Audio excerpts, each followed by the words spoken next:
Bismillah. Assalamualaikum warahmatullahi wabarakatuh.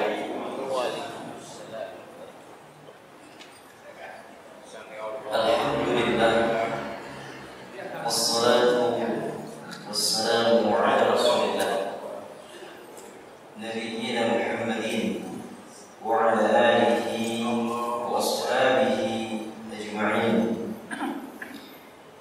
Asyhadu an la ilaha illallah wahdahu la syarika lah wa asyhadu anna Muhammadan abduhu wa rasuluh. Ya ayyuhalladzina amanu taqullaha haqqa tuqatih wa la tamutunna illa wa antum muslimun. Ya ayyuhan nas taqu rabbakum alladzi khalaqakum min nafsin wahidah وخلق منها زوجها وبث منهما رجالا كثيرا ونساء واتقوا الله الذي تساءلون به والأرحام إن الله كان عليكم رقيبا.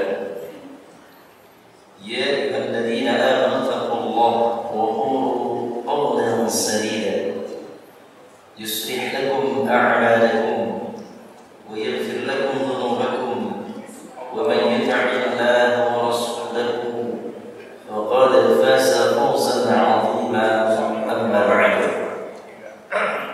فإن أصدق الحديث كتاب الله وخير الهدي هدي محمد صلى الله عليه وسلم وشر الأمور محدثاتها وكل محدثة بدعة وكل بدعة ضلالة وكل ضلالة في النار.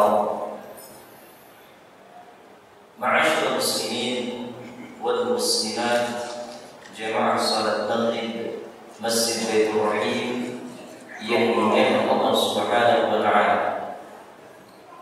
Alhamdulillah, puji syukur senantiasa kita panjatkan kehadirat Allah Subhanahu wa taala yang telah memberikan kita semua berbagai macam kenikmatan demi kenikmatan, terutama nikmat iman dan nikmat Islam, serta nikmat dikumpulkan kembali oleh Allah Subhanahu wa taala di majelis ilmu, majelis taman-taman surga, majelis di mana dibacakan ayat-ayat Al-Qur'an Al-Karim, dibacakan hadis-hadis Rasulullah SAW, dan majelis ilmu adalah merupakan majelis taman-taman surga yang apabila kita menginginkan surganya Allah Subhanahu wa taala maka hadirlah di majelis ilmu. Man salaka tariqan yaltamisu fihi 'ilman sahalallahu lahu bihi tariqan ila al-jannah. Barang siapa man salaka tariqan, barang siapa yang mencari jalan untuk menuntut ilmu agama, untuk mengkaji ilmu syar'i, maka Allah akan mudahkan jalannya menuju surga. Ma'asyiral muslimin wal muslimat rahimani wa rahimakumullah. Dan alhamdulillah, disyukur senantiasa kita panjatkan kehadirat Allah Subhanahu wa taala yang mempertemukan kita kembali di salah satu bulan haram, yaitu bulan Dzulhijjah, di mana malam hari ini adalah masuk ke malam yang kedua di bulan Dzulhijjah, tanggal 2 di bulan Dzulhijjah.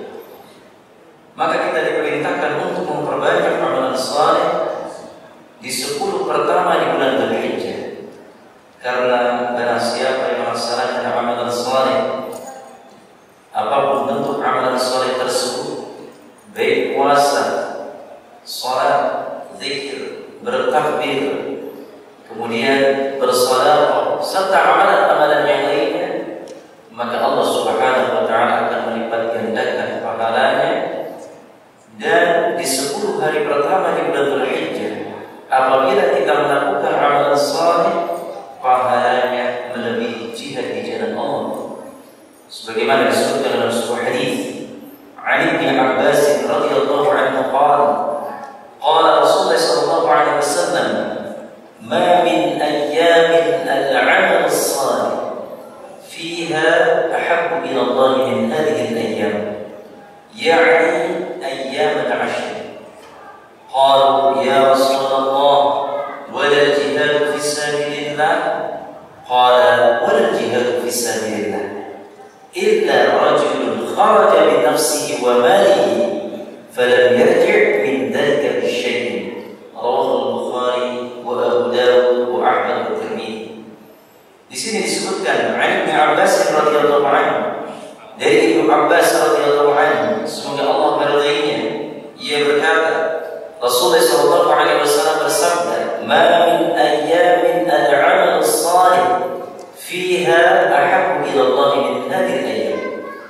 Tidak ada suatu hari yang seseorang itu melakukan amalan saleh itu lebih dicintai oleh Allah Subhanahu wa taala kecuali hari ini, yakni ayyam al-'ashr, 10 hari pertama di bulan Dzulhijjah.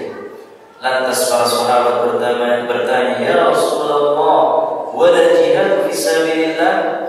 Tidak juga jihad di jalan Allah? Lantas Rasulullah sallallahu alaihi wasallam bersabda, "Wala jihad fi sabilillah." Tidak pula jihad di jalan Allah.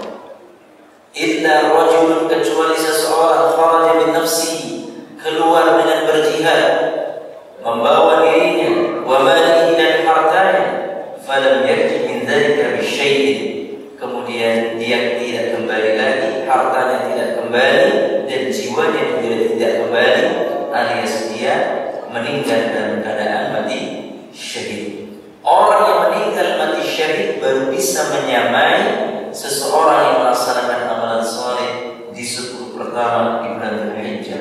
Subhanallah. Maka bapak-bapak dan ibu-ibu yang dimuliakan Allah Subhanahu wa taala, semangatlah melakukan amalan saleh di 10 pertama di bulan Dzulhijjah. Baik itu melaksanakan salat kita tingkatkan pula saum kita, saum dari tanggal 1 sampai tanggal 9, dan jangan sampai lupa tanggal 9-nya saum sunnah Arafah. Kemudian kita memperbanyak membaca takbir, tahmid, dan tahlil. Ada takbir mutlak dan takbir muqayyad. Serta kita melaksanakan salat Idul Adha dan melakukan penyembelihan binatang kurban. Maka amalan-amalan di 10 pertama di bulan Dzulhijjah jangan sampai kita tinggalkan. Maka kuatkan keimanan kita, siapkan kesabaran kita, keistiqomahan kita, dan juga harta yang terbaik untuk sedekah dan menyembelih binatang kurban. Bapak-bapak yang dimuliakan Allah Subhanahu wa taala, ma'asyiral muslimin rahimani wa rahimakumullah. Ini sebagai motivasi bapak-bapak yang hadir pada kesempatan kali ini untuk lebih semangat kembali di 10 pertama di bulan Dzulhijjah.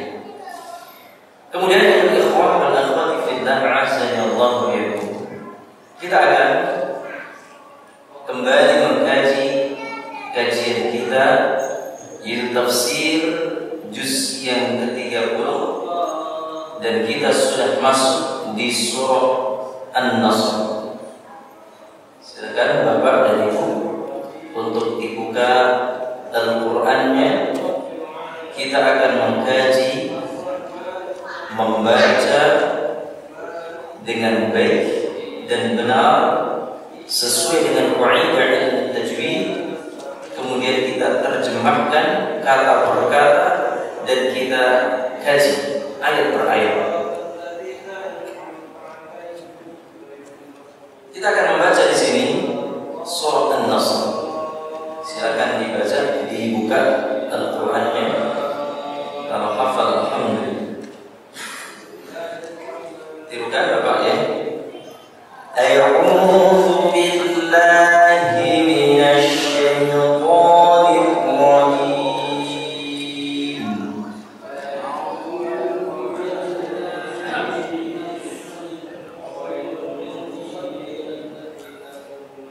Bismillahirrahmanirrahim.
kana tawwaba.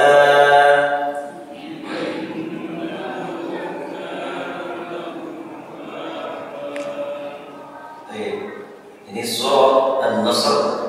Perhatikan bagaimana kita membaca dengan baik dan benar. Idza, ini panjang. Idza jaa nasrullah. Za ini masuk ke dalam mad-tabi'i, panjang dua bukan. Jaa mad bertemu dengan hamzah dalam satu kata namanya mad wajib muttasil. Nasrullahi, Nasrullah ini adalah lafaz Allah, dibaca tebal, tidak boleh dibaca Nasrullah, tapi apa? Nasrullah. Wal fath, al-fath di sini adalah al-qamariyah, alif lam qamariyah. Maka ini dari segi tajwid, ya. Perhatikan ketika membaca panjang pendeknya. Idza jaa, antara za dan ja itu berbeda panjangnya. Kalau idza dua ketukan, jaa 4 sampai 5 ketukan, dan ditandai ada bendera di alifnya sehingga dibaca lebih panjang. Ini adalah mad wajib muttasil. Lanjut. Wa ra'aitan nasa yadkhuluna. Perhatikan pada wa ra'aitan ada alif lam syamsiyah, anna dan gunna, jadi dimasukkan ke dalam rongga hidung. Wa ra'aitan panjang dua ketukan, ya. Wa aitan nasa yadkhuluna, yad qalqalah sughra, yad memantul membacanya. Yadkhuluna, khuluna, lu mad tabi'i dua ketukan. Fi mad tabi'i, di mad tabi'i, lillahi. Nah, ini lafaz Allah dibaca tarqiq atau tipis. Tidak boleh membacanya fi dinillah, ya. Tidak boleh fi dinillah, tetapi fi dinillahi afwaja. Wa maddul iwad. Apabila ada huruf yang berharakat fathatain, kemudian di depannya ada alif dan diwaqafkan, ini maddul iwad. Baik. Kemudian selanjutnya ayat yang ketiga, sedikit kita kupas tajwidnya. Fasabbih bihamdi, ada hukum yang sukun bertemu dengan dal. Bihamdi, maka membacanya idhar, jelas. Inilah yang dinamakan dengan idharul syafawi. Idhar syafawi. Rabbika wastaghfir, ada tanda jenis, tanda waqaf jenis. Ini boleh lanjut, boleh berhenti di situ. Inna masuk ke dalam gunnah. Hu mad sinah sughra. Kana mad tabi'i, ka panjang dua harakat. Tawwa mad tabi'i, ba maddul iwad. Ini dari segi ilmu tajwid Bapak-bapak, ya. Jadi kalau untuk belajar tafsir Al-Quran, tajwid nanti akan diuraikan hukum hukum tajwid nanti. Belum lagi makharijul huruf, sifat huruf. Per huruf di sini kadang-kadang memiliki 5 sampai 4 bahkan 6 sifat. Ya. Maka sangat luas sekali ilmu Al-Qur'an Karim. Ya. Ini belum seluruhnya, belum semuanya kita kaji. Banyak sekali yang kita harus mengkaji ilmu Al-Quran, terutama baru dari segi ilmu tahsin tajwid. Itu sebagai muqaddimah. Baik Bapak-bapak Ibu yang dimuliakan Allah Subhanahu wa taala, kita akan baca kembali bersama-sama untuk membaca surah An-Nasr. Ingat ikhwan, ya, kita membaca satu ayat atau 2 ayat di dalam Al-Quran Al-Karim itu lebih baik daripada 2 ekor unta. 3 ayat itu lebih baik daripada 3 ekor unta, 4 ayat itu lebih baik daripada 4 ekor unta, dan seterusnya. Berapa ayat kita baca? 3 ayat itu lebih baik daripada 3 ekor unta. Bapak tahu harga unta sekarang berapa satunya, Pak? Berapa juta? Yang mau korban unta masih diturahi ada yang korban unta? Belum ada ya. Paling banter sapi. Di Indonesia belum ada yang korban unta. Tapi itu lebih baik kita membaca 3 ayat di dalam Al-Quran Karim. Barang siapa yang datang ke rumah Allah Subhanahu wa taala kemudian membaca 2 ayat di dalam Al-Quran Karim, itu lebih baik daripada 2 ekor unta, kata Rasulullah SAW. Maka ini menunjukkan membaca Al-Quran itu lebih baik daripada harta dunia, Pak. Alhamdulillah, untuk bisa hadir di majelis ilmu, ya, betul-betul memperhatikan bacaan, kemudian kita membaca bersama-sama, itu subhanallah, itu lebih baik daripada dunia. Baik, kita akan membaca di sini. Silakan untuk membaca bersama-sama. Wahid tsantsatsa. A'udzu billahi minasyaitonir rajim.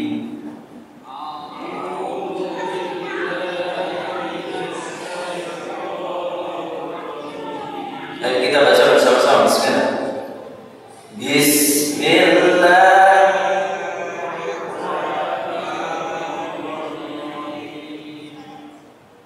Idza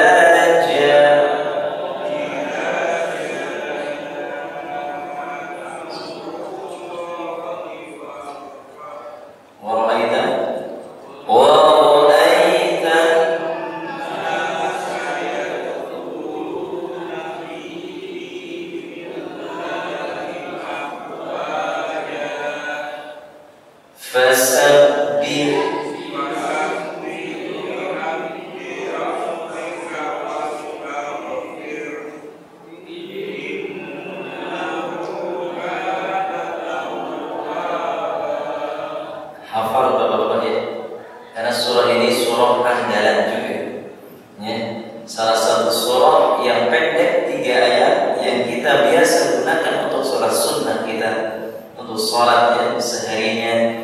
Maka ini 3 surah ini itu surah An-Nasr.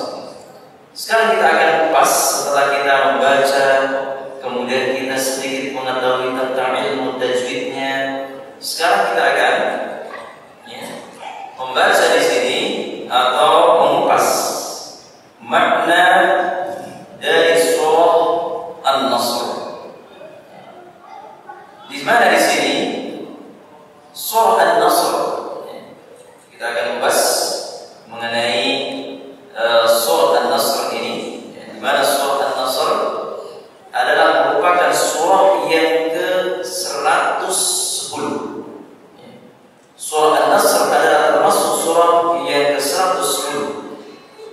Dan surah ini terdiri dari 3 ayat. Sahlun jiddan, insyaallah mudah sekali bil hifz, itu dengan kita menghafalnya. Dan An-Nasr itu artinya apa Bapak-bapak? Pertolongan. Nasara yansuru. Nasara artinya menolong. Telah menolong. Nasara telah menolong, yansuru sedang atau akan menolong. Sedangkan An-Nasr ay makna artinya pertolongan.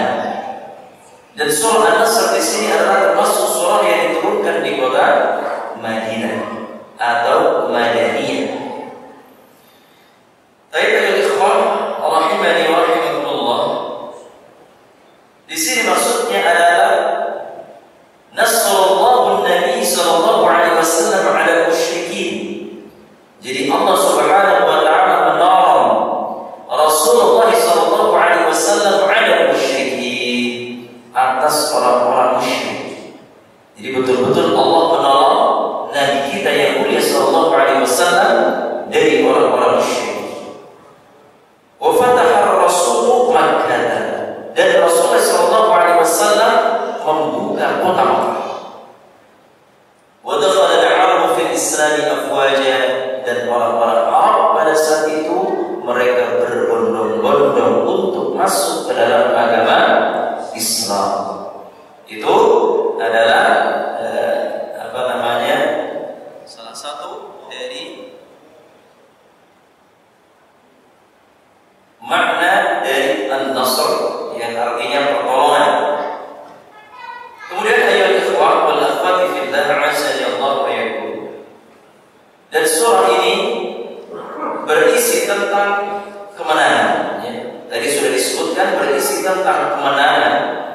Bagaimana Nabi yang mulia sallallahu alaihi wasallam membuka kota Makkah, Fathu Makkah. Ya.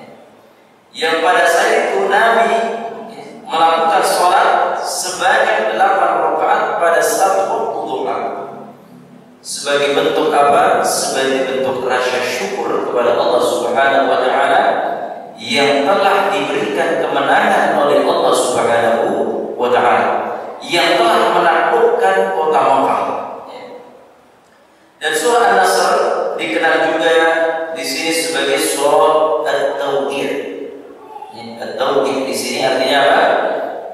Yaitu At-Tawbih artinya perpisahan. Jadi surah At-Tawbih artinya apa? Surah perpisahan. Sehingga ada istilah Hajjatul Wada, yaitu gaji perpisahan. Kenapa dimanakan sebagai surah At-Tawbih atau surah perpisahan? Karena surah ini diturunkan oleh Allah Subhanahu wa taala menandakan ajal beliau sallallahu alaihi wasallam akan segera dicabut oleh Allah Subhanahu wa taala. Menandakan wafatnya, semakin dekatnya wafatnya Rasulullah sallallahu alaihi wasallam. Sehingga surah ini dinamakan dengan surah At-Tawbih, surah perpisahan. Dan juga surah ini adalah termasuk surah yang terakhir turun, yang Allah Subhanahu wa taala turunkan dengan lengkap dan sempurna 3 ayat adalah surah An-Nasr. Surah An-Nasr. Ya, meskipun banyak sekali para ulama berbeda pendapat tentang ayat yang terakhir turun. Ada yang berpendapat surah Al-Baqarah ayat 281. Ada juga yang berpendapat surah Al-Maidah ayat yang ketiga yang berbunyi Al-yawma akmaltu lakum dinakum wa atmamtu 'alaikum ni'mati wa raditu lakumul Islam madina. Dan pada hari ini telah disempurnakan untukmu agamamu, dan telah aku cukupkan kepadamu nikmatku, dan telah aku ridha Islam itu menjadi agamamu. Ini surah yang terakhir turun. Sebagian ulama mengatakan ini akhir surah yang akhir turun. Namun tidak ada surah yang turun secara sempurna, secara lengkap kecuali surah An-Nasr. Maka surah An-Nasr adalah surah yang terakhir turun dan paling lengkap. Berapa ayat?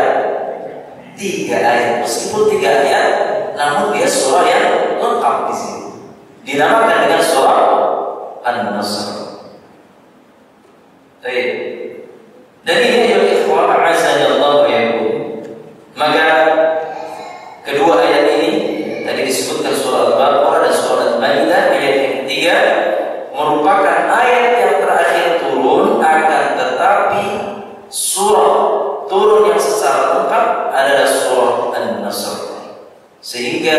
surah An-Nasr ini disebut dengan surah At-Taubah.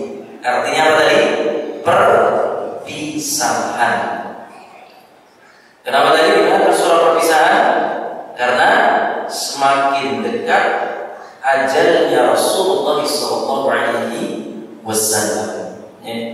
Semakin dekat ajalnya Rasulullah SAW, maka kemudian bahwasanya kita mengetahui surah An-Nasr di sini surah terakhir, sehingga adalah seorang sahabat disebutkan dalam sebuah riwayat dari Ibnu Abbas radhiyallahu anhu, kana Umar yudkhiluni ma'a syekh Badr. Di sini Umar pernah mengajakku dalam sebuah majelis para sahabat senior yang pernah ikut perang Badar. Itu Umar pernah mengajakku. Itu Ibnu Abbas radhiyallahu anhu pernah berkata, sahabat Umar pernah mengajakku di sebuah majelis yang di situ sahabat-sahabat senior yang pernah mengikuti perang Badar. Faqala ba'duhum, sehingga sebagian sahabat bertanya, lima tudkhilu hadzal fata ma'ana wa lana abna'u mithluhu. Mengapa anak kecil ini kau ikut sertakan? Kata siapa di sini? Umar di sini. Jadi Ibnu Abbas pada waktu itu masih kecil. Kenapa anak ini ikut sertakan dalam majelis ini? Dalam majelis istilahnya majelis yang di situ dihadiri para senior-senior yang ikut perang Badar. Baik. Faqala innahu mimman qad 'alimtum. Mengapa anak kecil ini kau ikut sertakan? Kami juga punya anak kecil.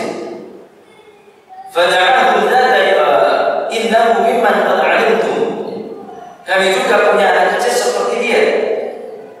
Qala fada'amtum dzata yawmin wa da'ani ma'akum. Qala wa ma ru'itu da'ani yawman idzin illa yuriyahu minni. Faqala ma taquluna fi idza ja'a nasrullahi wal fath wa ra'aita an-nasa yadkhuluna fi dinillahi afwaja hatta khatama as-surah. Faqala ba'duhum umirna an nahmadallah wa nastaghfiruhu idza nusirna wa futhiha 'alaina. Wa qala ba'duhum la nadri aw lam yaqul ba'duhum shay'an. Faqala li ya ibn Abbas akadhalika taqul? Qultu la. Qala fama taqul? Qultu huwa ajal Rasulillah sallallahu alaihi wasallam a'lamahu Allah lahu idza jaa nasrullahi wal fath fathu Makkah fadhalika 'alamatu ajali fastaghfir bihamdi rabbika wastaghfirhu innahu kana tawwaba.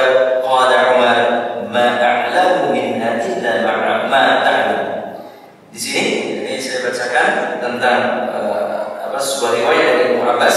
Ini sudah dibacakan tadi bahwasanya Umar pernah mengajak, di sini maksudnya mengajak Ibnu Abbas di sebuah majelis para sahabat senior yang pernah ikut perang Badar, sehingga sebagian sahabat bertanya, mengapa anak kecil ini kamu bawa? Kata sahabat menanyakan kepada sahabat Umar, kami juga punya anak kecil seperti dia. Lantas Umar pun menjawab, seperti itulah yang kalian tahu. Maka suatu hari Umar mengundang mereka dan mengajakku bersamanya. Menurut Umar tidak mengajak diriku selain untuk melihatkan kepada mereka kualitas keilmuanku. Lantas Umar bertanya, bagaimana pendapat kalian tentang ayat yang artinya seandainya pertolongan Allah telah datang dan kemenangan, dan kau lihat manusia masuk ke dalam agama Islam berbondong-bondong. Hingga akhir ayat, sebagian sahabat berkomentar. Ada yang berkomentar tentang ayat ini, setahu kami, kata para sahabat, kita diperintahkan agar memuji Allah dan meminta ampunan kepadanya ketika kita diberi pertolongan dan kemenangan oleh Allah Subhanahu wa taala. Kemudian sebagian lagi berkomentar, kalau kami tidak tahu, bahkan ada sahabat yang tidak berkomentar sama sekali. Lalu Umar bertanya kepada sahabat Ibnu Abbas. Umar bertanya kepada sahabat Ibnu Abbas, wahai Ibnu Abbas, begitukah kamu menafsirkan ayat tadi? Lantas Ibnu Abbas mengatakan, Tidak. Kemudian Ibnu Abbas mengatakan, maka aku menjawab, qultu huwa ajanu Rasulillah sallallahu alaihi wasallam. Aku pun mengatakan, kemudian wahai Ibnu Abbas, bagaimana kamu menafsirkannya? Kemudian aku mengatakan, tidak. Jawabku, lalu bagaimana tentang tafsirmu? Lantas Umar bin Abbas menjawab, surat tersebut adalah merupakan surat bertanda wafatnya Rasulullah SAW sudah dekat. Jadi qultu huwa ajal Rasulullah SAW sudah dekat. Bahwasanya surat tersebut turun disebabkan karena ajalnya Rasulullah SAW telah dekat. A'lamu Allah lahu idza ja'a nasrullahi wal fath. Kemudian sahabat Ibnu Abbas lalu mengatakan bahwasanya Allah memberitahunya dengan ayatnya, jika telah datang pertolongan Allah dan kemenangan, yang berarti penaklukan kota Makkah, dan itulah tanda bahwasanya ajal Nabi Muhammad SAW semakin dekat. Fasabbih bihamdi rabbika wastaghfir, maka bertasbihlah dengan memuji Rabbmu dan mohon ampunlah kepadanya. Maka di sini qala Umar, kemudian Umar mengatakan, ma a'lamu minha illa ma ta'lam. Aku tidak mengetahui tentang hal itu kecuali apa yang kamu ketahui. Ini sahabat Ibnu Abbas menafsirkan tentang surah An-Nasr. Ibnu Abbas mengatakan bahwasanya surah ini turun disebabkan karena ajal Rasulullah SAW itu semakin dekat. Sementara sahabat-sahabat yang lain menafsirkannya kurang tepat. Hanya sahabat Ibnu Abbas, meskipun anaknya masih kecil pada saat itu, Ibnu Abbas masih kecil di bawah dari sahabat Umar bin Khattab. Meskipun kecil, sahabat Ibnu Abbas adalah termasuk sahabat yang cerdas, sahabat yang pandai, yang mampu menafsirkan ayat Allah Subhanahu wa ta'ala. Ini adalah disebutkan dalam riwayat Ibnu Abbas dari Ibnu Abbas radhiyallahu anhu. Maka itulah pandangan yang tajam dari seorang sahabat Ibnu Abbas dan juga sahabat Umar bin Khattab. Maka pandangan ini benar demikian karena tidak lama lagi ajal Nabi Muhammad SAW semakin dekat. Maka oleh kuasa Allah wa'alaikum, semua para sahabat pada saat itu kagum dengan sahabat Ibnu Abbas radhiyallahu anhu.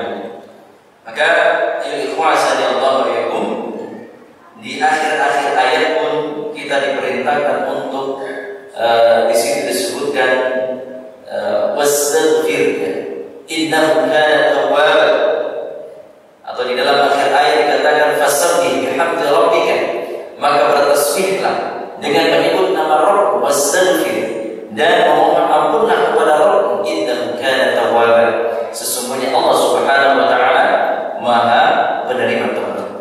Sehingga oleh kuasa Allah setelah kita melakukan amalan saleh, maka kita diperintahkan untuk beristighfar. Begitu juga ketika Rasulullah SAW setelah menaklukkan kota Mekah, beliau tidak berbangga diri, beliau tidak sombong, tidak membanggakan diri, akan tetapi setelah menaklukkan kota Mekah, beliau pun beristighfar, memohon ampun kepada Allah Subhanahu wa taala.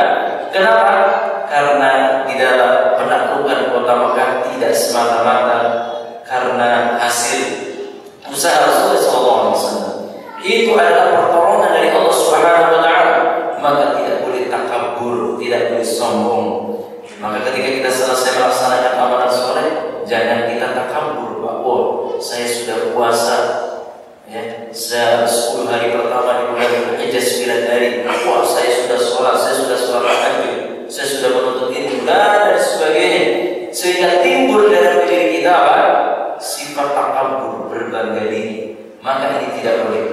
Tetaplah kita beristighfar, memohon ampun kepada Allah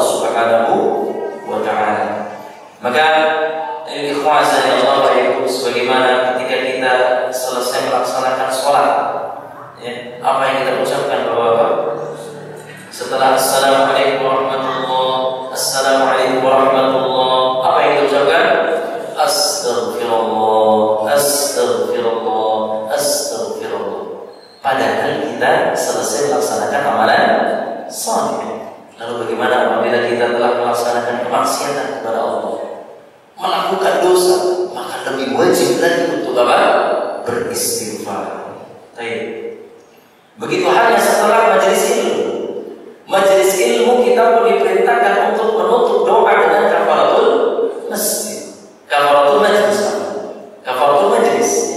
Subhanakallahumma wa bihamdika asyhadu an la ilaha illa anta astaghfiruka wa atubu ilaik. Jadi setiap kita melakukan kebaikan apapun, hendaknya kita beristighfar. Tujuannya apa? Yang pertama, supaya kita tidak silau, kita tidak sombong, berbangga diri dengan amalan soleh yang sudah kita lakukan. Dan yang kedua, supaya kita bisa menutupi kekurangan ketika kita melaksanakan amalan soleh. Kadang-kadang kita ketika melaksanakan amalan soleh belum tentu sempurna, Bapak. Ketika kita melaksanakan saum puasa, belum tentu puasa kita apa? Sempurna. Bisa saja jadi lisan kita mengucapkan perkataan yang kotor, bisa saja jadi mata kita melihat hal yang haram, bisa saja jadi kaki kita melangkahkan ke tempat yang haram. Maka beristighfarlah kepada Allah Subhanahu wa ta'ala. Begitu juga ketika sholat. Ketika sholat, akhir sholat kita diperintahkan untuk beristighfar. Bisa saja jadi ketika kita sholat gak khusyuk, Bapak-bapak. Ketika sholat Allahu Akbar, rakaat pertama masih khusyuk, ingat kepada Allah. Begitu rakaat kedua sudah ingat yang di rumah, ingat apa? Uang hilang, apalagi bagus, macam-macam itu. Ingatnya pas apa? Pas sholat. Maka tutuplah dengan beristighfar kepada Allah Subhanahu wa ta'ala. Begitu halnya ibadah-ibadah yang lain, contohnya melaksanakan ibadah haji. Ibadah haji pun kita tutup dengan beristighfar kepada Allah Subhanahu wa ta'ala. Jangan sampai jangan-jangan ketika ibadah haji yang kita bukan karena mendapatkan haji mabrur, malah justru dapatkan ingin menjadi pujian dari manusia. Ingin haji supaya dipanggil apa? Pak Haji. Ingin hajah supaya dipanggil Bu Hajah. Nah, tutuplah dengan beristighfar kepada Allah Subhanahu wa ta'ala. Maka Allah Subhanahu wa ta'ala memerintahkan nabinya yang mulia sallallahu alaihi wasallam setelah dakwahnya yang telah sempurna sehingga orang-orang Makkah, orang-orang kafir Quraisy Makkah di sini masuk ke dalam agama Islam berbondong-bondong. Dakwah telah sempurna dan berhasil. Hal itu menunjukkan bahwasanya umur beliau akan segera berakhir dan ditutup dengan beristighfar kepada Allah Subhanahu wa ta'ala. Maka perbanyaklah beristighfar. Jangan sampai kita luput lisan kita untuk beristighfar kepada Allah Subhanahu wa ta'ala. Ya. Karena Rasulullah SAW tidak kurang dari 100 kali dalam setiap dirinya beristighfar kepada Allah. Maka minimal kita berapa kali istighfar, Pak? 300. 5 kali 3 berarti berapa? 15. Minimal 15 setelah sholat. Setelah sholat kan astagfirullah, astagfirullah, astagfirullah. Nah, kemudian dalam keadaan apapun kita perbanyak istighfar. Dan istighfar inilah yang menjadikan kemudahan-kemudahan akan kita raih, insyaallah. Maka ini sebagai muqaddimah surah An-Nasr, surah yang menandakan bahwasanya ajal beliau Nabi Muhammad SAW akan segera berakhir, atau beliau akan dicabut nyawanya oleh Allah Subhanahu wa ta'ala.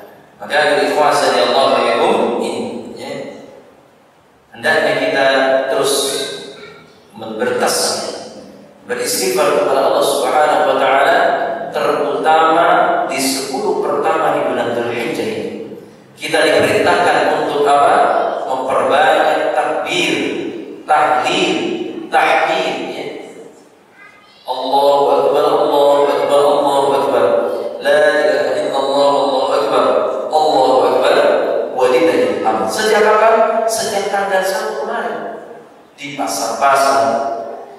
jalan-jalan, di rumah, di masjid, di kantor, dimanapun antum berada, perbanyak membaca takbir, perbanyak beristighfar kepada Allah Subhanahu wa taala. Ingat, pahalanya seperti apa, Pak? Melebihi jihad di jalan Allah. Coba antum perhatikan, jihad di jalan Allah itu pahalanya sangat besar. Lalu ada pahala yang lebih besar, yaitu apa? Melakukan amalan saleh 10 hari pertama di bulan Dzulhijjah. Maka perbanyaklah istighfar ya ikhwan azanillahu agar amalan-amalan saleh kita ya dilipat gandakan pahala dari Allah Subhanahu wa taala. Ayo ikhwan azanillahu ini adalah penjelasan muqaddimah mengenai surah An-Nasr, dan insyaallah di pekan yang akan datang kita akan memasuki ayat per ayat. Satu ayat kita kupas isinya tentang apa, satu ayat kita bahas supaya kita bisa memahami ketika kita melafalkan idza jaa nasrullahi wal fath dalam diri kita atau hati kita mengatakannya, apabila telah datang pertolongan dari Allah dan kemenangan. Maka kita tafsirkan apa itu pertolongan Allah, apa itu kemenangan dari Allah Subhanahu wa taala, insyaallah di Sabtu pekan depan. Insyaallah. Kalau tadi baru muqaddimah Bapak Ibu ya. Baik, sampai sini Bapak Ibu yang dimuliakan Allah Subhanahu wa taala, sudah masuk isya. Berapa menit lagi? 2 menit. Baik, silakan ada yang bertanya. 2 menit ada yang bertanya mengenai surah An-Nasr di sini. Silakan, ada yang tanya, Pak Agus. Cukup. Ya, silakan.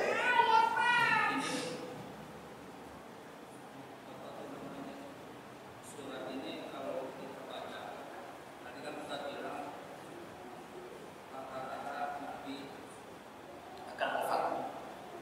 meninggal. Nah, Jadi kalau kita baca ini juga sama gitu. Gimana? tanda-tanda atau akan meninggal gitu.